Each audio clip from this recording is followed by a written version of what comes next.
Hello everybody and welcome back to the channel. This time we are reacting to the Gnar reveal. And I must say he looks quite adorable. Uh for now.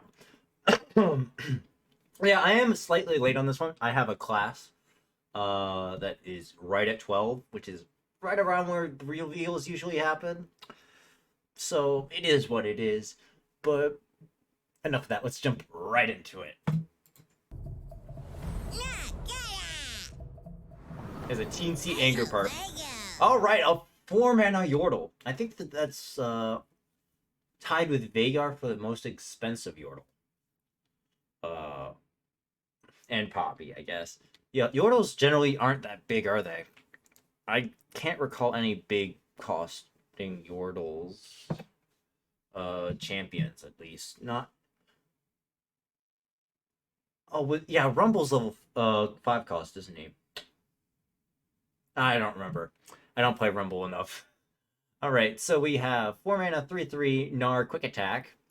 Strike, create a Pokey Stick in hand, or if you have one, reduce its cost to 1. What? Just gives Pokey Stick one of the most powerful cards in Vandal City, and it can give Freljord Pokey Stick. Oh my god. That's massive. Holy crap. Round end. You've damaged the enemy Nexus this round. Oh my goodness. Hut, 2, 3, 4. Oh my god. Wait, why is it a 4? Oh my god.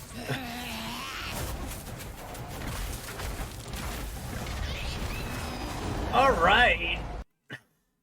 4 mana. When I level up, grant the strongest enemy vulnerable. Alright, round end. If I've seen you start the round with the attack token, transform me back into Gnar. Oh, so he switches back and forth constantly. Oh, that's actually kind of cool. That's a cool thought that like a champion can level up and then de-level. I think it's very fitting for Gnar in particular. And just, Mega Gnar just looks so good. But base Gnar is also really good because of the value that he generates. I'm starting to understand why he's base Gnar is so strong.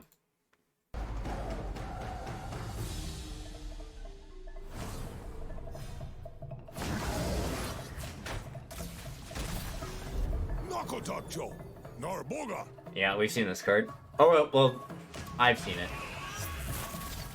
Oh, and then that's wow. Oh my gosh.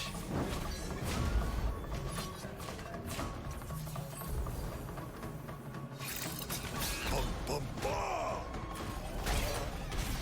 You are no longer a cobble, friend. Mmm. Never know what hit him. Oh my god, that's a stun! I saw a stun! Ramhorg.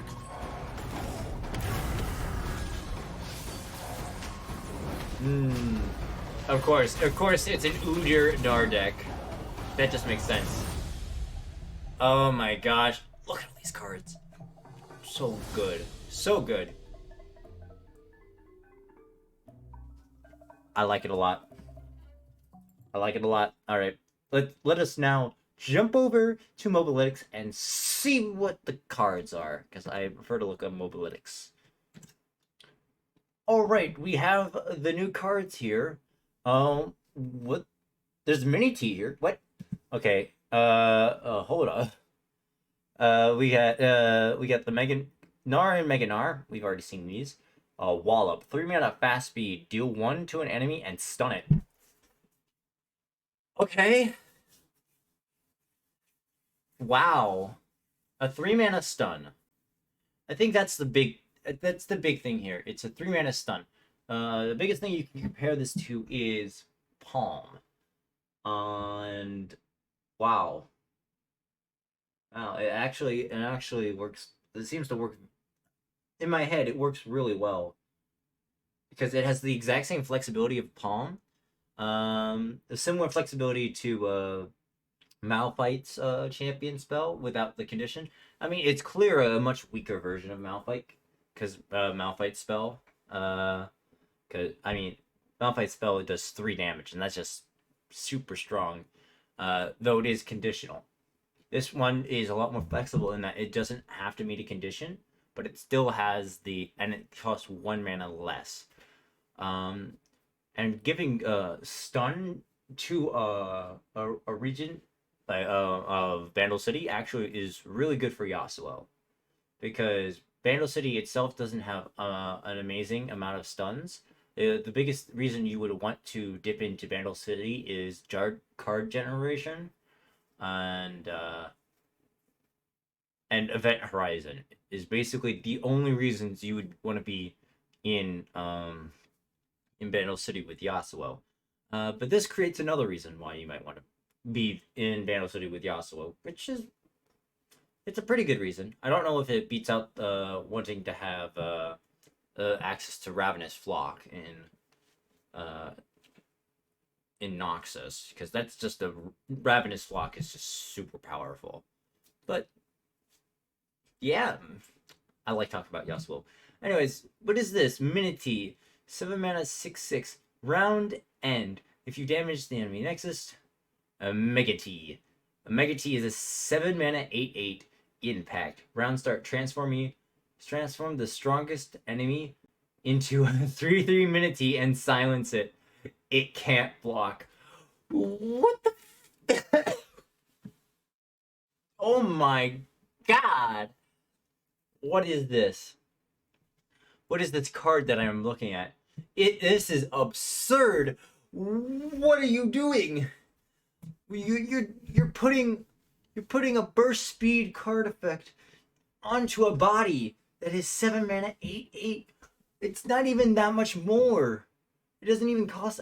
I mean, it's technically a conditional, but it's round start multiple times. What this is crazy. This card is crazy. And it's technically a finisher because it makes so that the 3/3 Minity cannot block. So you're basically saying, all right, this big boy on your board, yeah, fuck that big boy, and it can't block. Crazy. All right, we have next thing, 4 mana burst speed, primal strength. Grant an ally +2/+2 and impact. All right, that seems like an okay card. What was it? Flame Spitter that gives is 2 mana burst speed as well. Also grants +2 attack and impact. So you're paying extra 2 mana for the 2 health. I don't know if that's worth it. Yeah, like compared to this to a card like Sharp Sight, which also gives +2/+2 and grants. It doesn't grant +2/+2, obviously, but it gives +2/+2 and a really powerful effect, being able to block an elusive. And generally, that's when you're going to use this card. You're going to use this card either to defend something or to push damage. And at that point, it doesn't really matter if you've granted the health or the damage at all, because generally you're just using it for that one combat. Not to say that it can't can't be used on subsequent turns. It's just like if you are going to, if you have a way to protect it so that you can get multiple value off of it, then you're just going to use Flame Spitter instead of Primal Strength. Yeah, I don't think Primal Strength is going to see all that much play.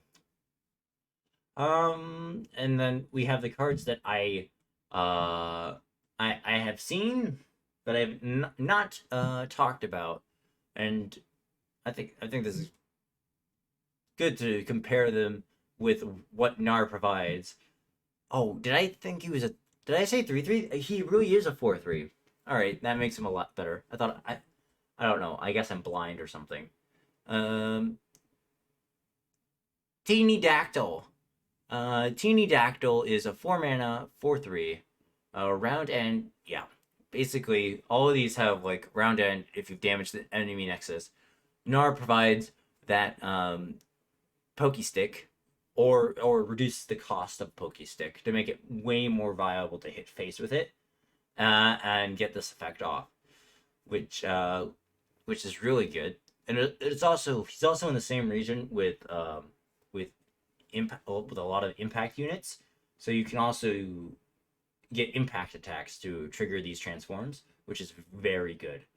Um, it's also kind of funny that since uh, Udir and Gnar share the Freljord region, uh, that means that you don't necessarily need to run these transform cards.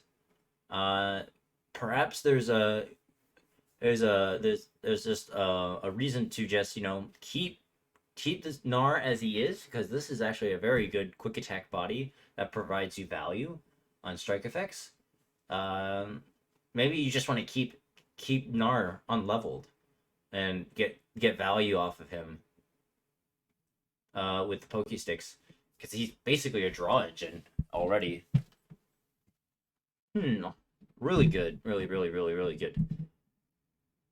Though not to snuff his level up is really strong. Oh, I just realized if they don't block Gnar, as you don't, sometimes you just don't want to, sometimes you just don't want to block a quick attack unit and let it hit face. Then he levels up into Mega Gnar because it's technically, you've damaged the enemy nexus this round. That's pretty cool. That's really cool. Um, but yeah, we have the Pterodactyl, which is what this turns into. Round start, deal 1 to the enemy nexus. Synergizes a lot with the other transform cards, so I assume that it's like if you're running a transform archetype, then you're definitely running Teeny Dactyl and that will turn into Pterodactyl. Spotted Toad, 5 mana 4/5, which is actually not a bad base stat line. I mean, not having 5 attack on 5 is pretty bad. Except for the fact that there exists a card called Radiant Guardian, and it's strong enough to see play. So I don't see why a Spotted Toad would be so bad, especially given its transformation. Giga Gromp, 5 mana 6/7 impact when I transform, deal 1 to all enemies. And that's a very strong effect with and then it basically makes up for the stats that you're giving up. Yeah, this is just a really powerful effect. Very similar to Pterodactyl, but I think this is just a better body overall. It also is actually it's technically pretty good against spread out boards and aggro with 1 health units. So yeah, there's also that. We have Bitsy Lizard, a 2 mana 1/2, which is a very understated stat line. Same text. Turns into a lava lizard. I think this is the most underwhelming transform card out of the ones we've seen so far. Though because of its low cost, I think. I mean, more like because of how strong these other ones are. It makes sense that they can't do everything, you know. And then we have Chief Nakotak. 3 mana 3/3, very solid stat line. When an ally transforms, fully heal it, and grant to hit +1/+1. So you want to stick this bad boy on the field with Gnar and keep on getting +1/+1 every time he switches, and he basically heals every time he does it. So yeah, this paired with Gnar, who keeps transforming between the two, his unleveled and leveled, is a big deal. Yeah, and that might just be a big enough reason to just stay in Bandle City with Gnar, because otherwise, like, this effect might just be so powerful that you just always play with it. But I am looking forward to seeing Gnar, and even paired with Udyr, being outside of Vandal City as well. It looks like they have that sort of flexibility. And maybe we can explore different regions to see just just how good um that's how good we can make it. Because like if we're trying to synergize more with Udyr's level up, we could go into um Bilgewater, we can go into Noxus, and we can take Gnar with us into that concept, which I think is just a plus all around for Udyr. But with that being said, I hope you all enjoyed this reaction. I hope you'll have a good one. I'll see you in the next one. Bye bye.